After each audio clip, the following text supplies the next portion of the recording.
Hi everybody, it's Maureen of Maureen 97 Designs, and today I have a little introduction and review of the new Olo alcohol markers that I just got last week. And so if that is not something that you're interested in, please feel free to skip this video, and hopefully I'll have something up soon that does interest you. But if you are interested in these Olo markers, please keep watching.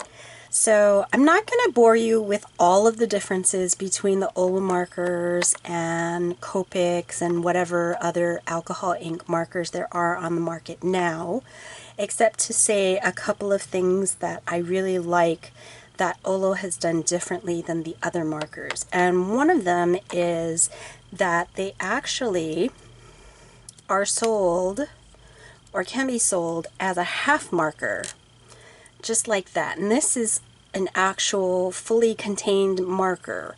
You can see here's the brush nib and the ink is in there.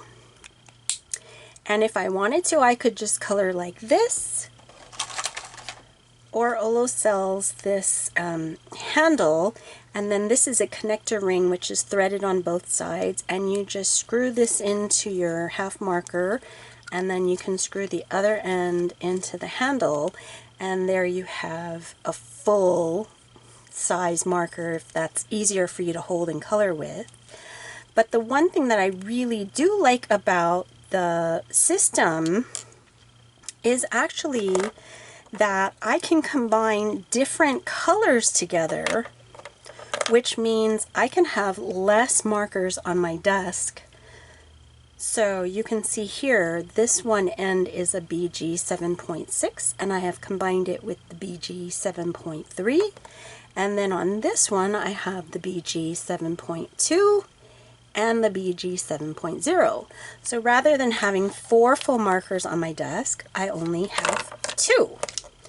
So that's really great, because if you're coloring something that uses, like 40 different colors, it can be hard on a really small desk space to have all those markers at one time and be going back and forth through all of the different colors.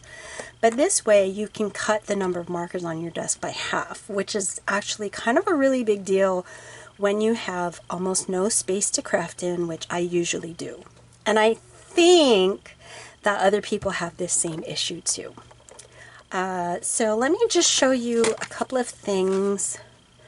This is a Anya image from the Greeting Farm. This is what I think my first image that I colored with the Olo markers. I think that came out pretty good.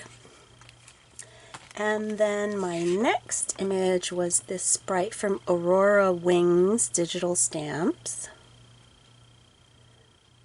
I kind of messed up his shoes and the leaves, but I think the petals and the face came out really good.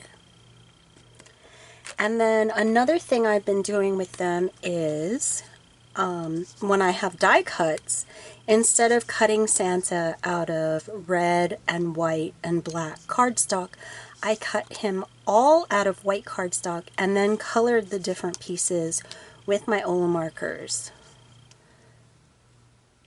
So I hope you can see there's like some shading there and nice blending.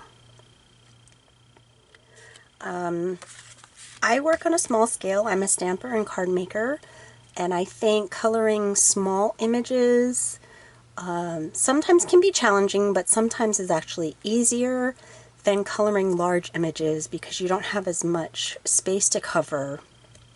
So for what I do, I am really loving these Olo markers so far. I think they blend really nicely. And then just to let you know, I bought the full set because I have full set syndrome.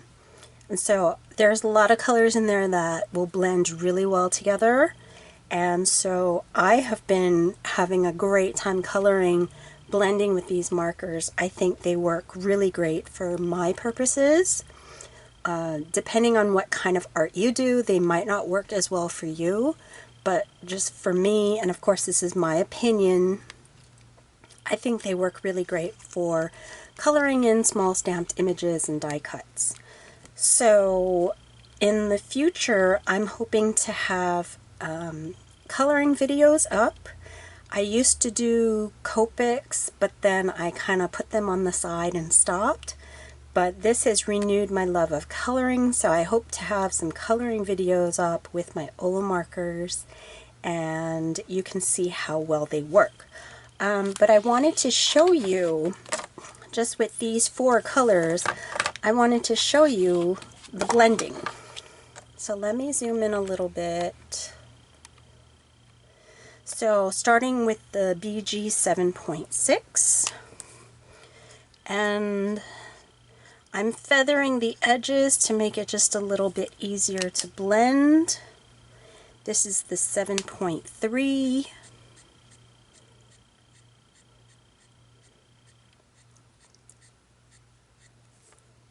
And then going over to my other marker, this is the 7.2.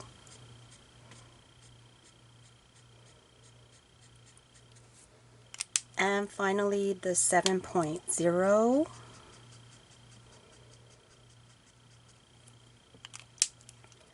So there, hopefully you can see that's a pretty good blend, at least for me. I'm no expert.